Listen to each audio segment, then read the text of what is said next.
if the fridge has cameras in it, it now knows what's in my fridge. Exactly. It can And order it for you. it should be able to say, hey, we're down to a quarter gallon of milk. Hmm. Do you want to order it? Or maybe it should just be able to order it for you. Yeah. Maybe it should be able to have, your Harris Teeter deliver it to you. So it's going down that line of, I'm still good with putting it in my fridge, I think. I don't think I need somebody else to put it in my fridge, Yeah. but I should never run out of milk again.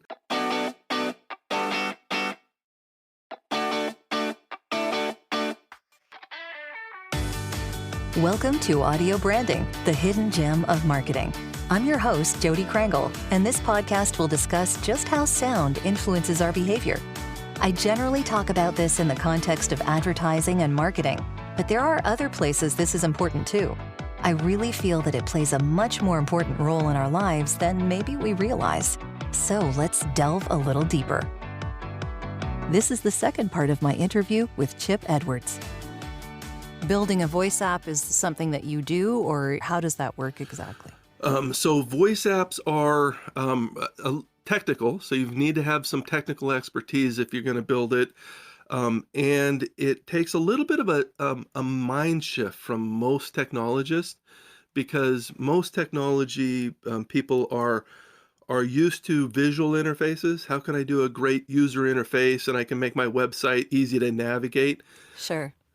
Which is good and it's really important, but in those interfaces, we still have the cognitive load being pushed into the user. In other words, the user has to figure out, how do I navigate your website to find what I'm looking for?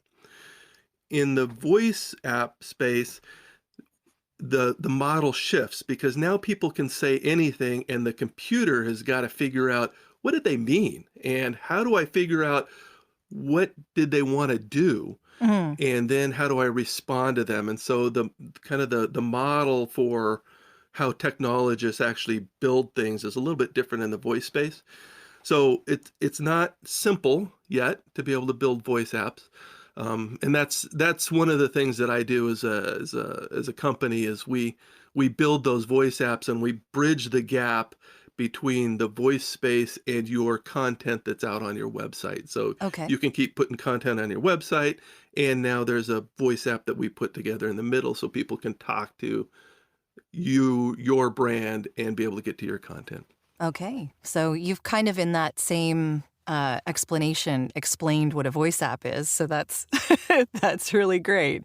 You mentioned an invocation name. So can you explain what that is? Yes. So the idea of an invocation name, that so when I'm talking to one of these voice devices, so a smart speaker or my cell phone, or to get in my car and I'm talking to my car, Mm-hmm. when I'm talking to those devices, Google or Amazon is going to understand what you're saying and then has to decide what to do with it.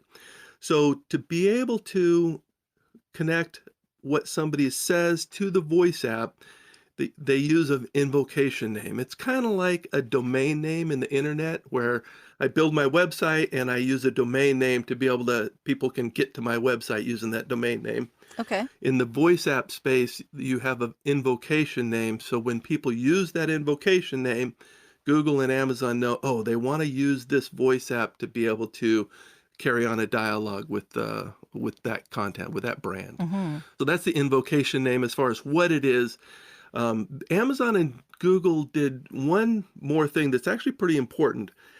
Amazon made it so that multiple voice apps could have the same invocation name. It caused a little bit of confusion in the Amazon space, because now as a user, if there's multiple voice apps with the same invocation name, the user's got to say, well, this is the one I meant. So a little bit confusing. Yeah. Google went the other way. Google made it more like a domain name. So the first person that builds that voice app with that invocation name owns that invocation name. So now as a brand, making sure that I've got my invocation name out there, or my voice app with that invocation name, becomes really, really important, because the first person that puts it out there, now when my audience starts using that invocation name or that brand name, whoever built that voice app is going to own that dialogue going forward. So that it makes it easier for the user because they don't have to decide which voice app do I want, Mm-hmm. but it makes it a little bit more um, important from a brand perspective to make sure that you've got your invocation name doing something that you want to happen. Sure. And getting in there early. Yes, being there Yeah. early. Yeah. So, question that comes up from that then, it sounds like invocation names and voice apps are different between Amazon and Google. So, like, is that what we're saying here? Or, Yes. okay, so they are actually different. They are different. So Amazon calls their voice app skills, Okay. and so you have to build an Amazon Alexa skill in the Amazon world, and Google calls them actions. Okay. And Bixby calls them something else. And I Okay. mean, each of these voice companies build Well, their own. Bixby is Yeah, Samsung, right? Because I have that Bixby on is my phone. Samsung. Okay. Yes, yes, yes. Yeah. And Samsung has been pushing lately to say, hey, we want to play too. But Google and Amazon own like 95% of the market. I mean, they own pretty much all of it right now. So, Yeah, Bixby's um, trying. It's the little engine that could, but right, yeah. exactly. Yeah. But unfortunately, I think it's too late. Yeah. That's my take too, but yeah, we'll see. Yeah. Yeah. So, what are you working on right now to do with this? And any particular brands that you're putting together for these different voice apps, and anything going on with that at the moment? So I'm actually in the middle of building several voice apps, one for an interior design person in Jersey. And then I just did one for David. He's a blind guy, so I've actually done now two of them. One of them for David. He's got the podcast I Can't See You, Yeah. yeah, which is good. So I just got his. His just went live the other day, and one that I did earlier, I think maybe a year ago, was for Max Ivy, the blind blogger. And so Okay. yeah, Sure. so both of them have their podcasts blogs out on voice devices. Yeah. I Yeah, guess that makes sense. Totally. yeah. So, with David's app, that's interesting because I think I was around when you guys were talking about that at Podfest, and it was interesting because he spells it I can't see, like with a letter C, right? You. Yeah. But for the app, you just want to do it the way that it sounds, right? Well, which is actually a really interesting point because, yes, in the verbal space, the sounds are all that matters. Mm-hmm. And so just because there are multiple ways of spelling something, when I talk about spelling something, I'm talking visual. Okay. So when we go to an invocation name, it's really the sounds that matter. And so because he spells his differently and I look at it and it looks different, that, it kind of doesn't matter. We're really grabbing the sounds in an invocation name. Mm-hmm. So, I mean, a couple of examples. One of them is Capital One. Okay. Capital One's got a really good voice app, and they've been in the space really, really early. But if you think about it, how many ways are there of spelling capital, and how many ways are there to make the sound one? Mm-hmm. So I could have a different spelling of capital and a different spelling of one, but how many people get to own the invocation name of Capital One? Mm-hmm. Because it's the sound. So when I say Capital One, those sounds, that needs to go to a voice app that's going to do something.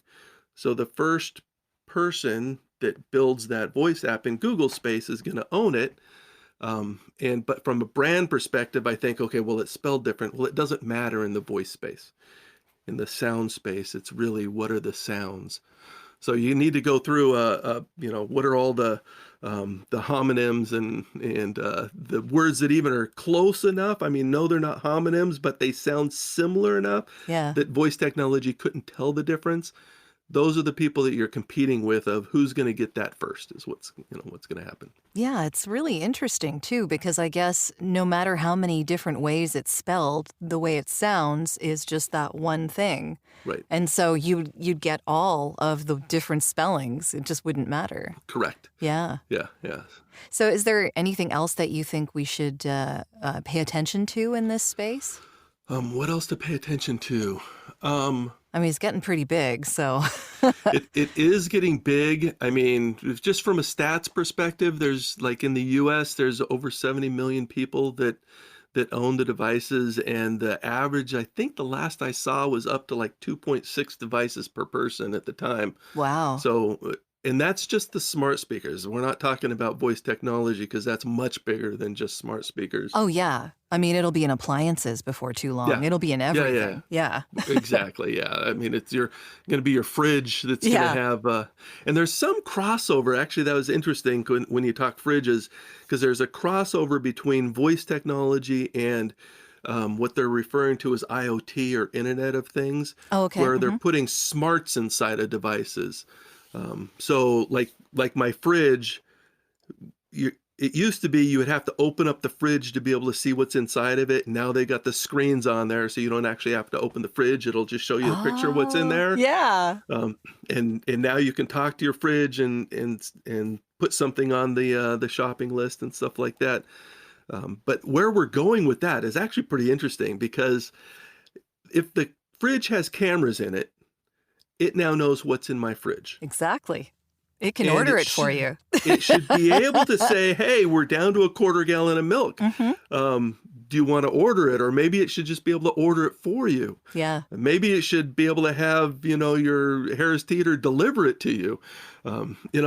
So it's going down that line of, I'm still good with putting it in my fridge. I don't think I need somebody else to put it in my fridge, but Yeah.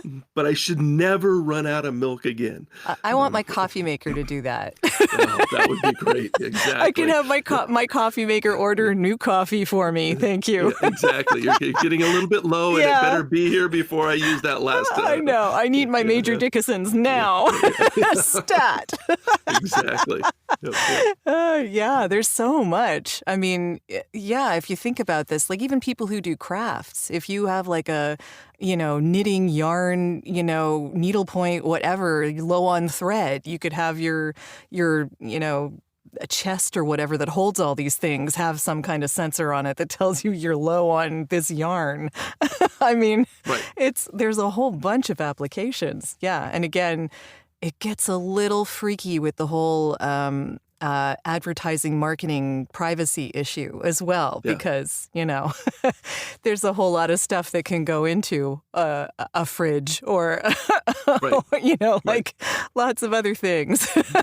Yes. So I guess we got to be a little cognizant of where this is going as well. Yeah. But I mean, like right now, my Roomba is vacuuming my house for me, and it's one of those, the convenience of some of these things makes it so that I stop thinking about privacy, because I want the convenience.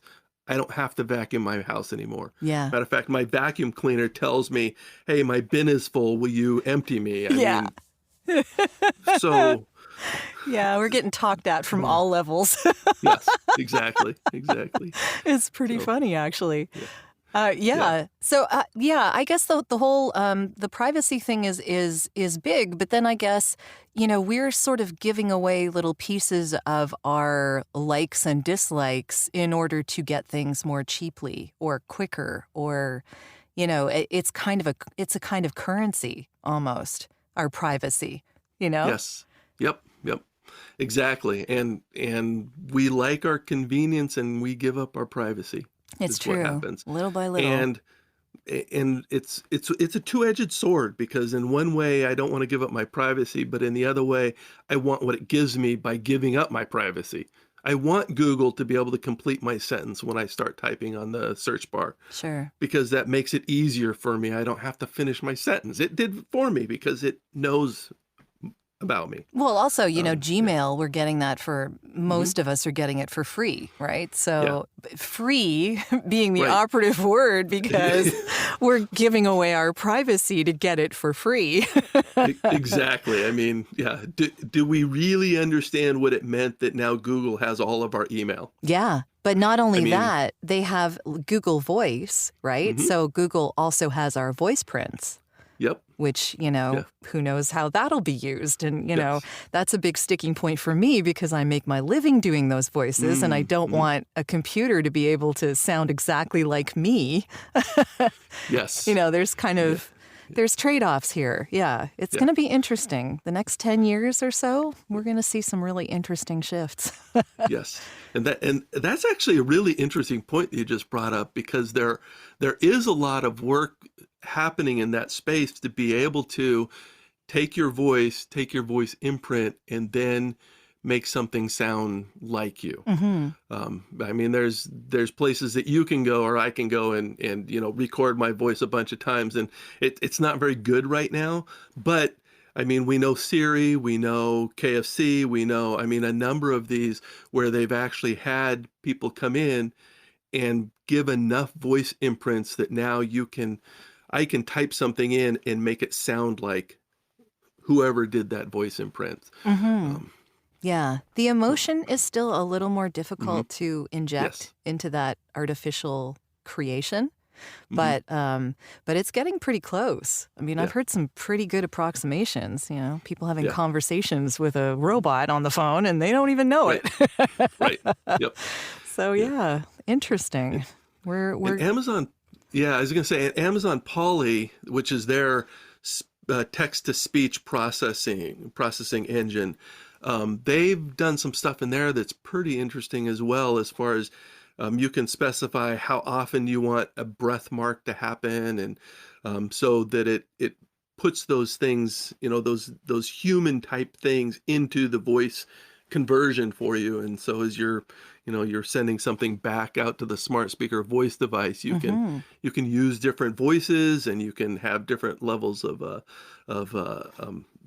humanness added into them as you're doing that process. And it's always, I mean, there is a trade-off, obviously, Hmm. but there are people who really need that technology, like people who can't speak. So, for whatever reason, there was a woman who was using that technology at Joe's Oh virtual yeah. podcasting Yep. conference just a couple of Yep. weekends or last weekend. Yeah, Yeah. and yeah, that was really fascinating. Now the voice was still pretty robotic to me, but as technology gets better, it's just going to sound better and Yeah. better. Yeah.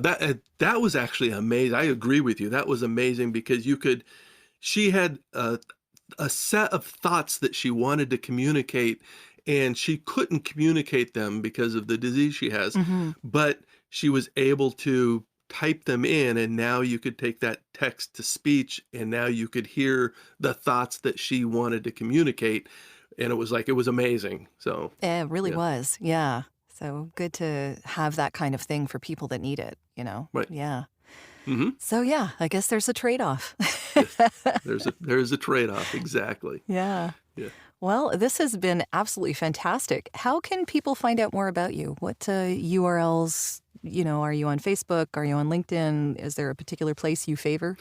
So I am on all the social media platforms, Twitter, Facebook, LinkedIn. I think I prefer LinkedIn Hmm. from a platform perspective, but yeah, I push content to all of them. LinkedIn is And more business yeah, related, so it makes sense. it is. Yeah. Yeah. Yeah. And then on my website, createmyvoice.com, I've got a way of getting a hold of me individually. You can set up a meeting with me, or to kind of explore this stuff more. And you create voice apps and invocation. That's what I do. I help people strategize as far as here's what you need to do going forward, and then we actually build voice apps that live in both Amazon and Google's world, because we've got to put them in both places. So we build voice apps for both of those Yeah. to help you deliver your content out to the voice devices, so smart speakers and smartphones and the like. Great. Wonderful. Well, thanks Yeah. so much for talking with me, Chip. This was fantastic. Yeah. Well, thank you for having me on. This was a good talk. I enjoyed it. Thanks.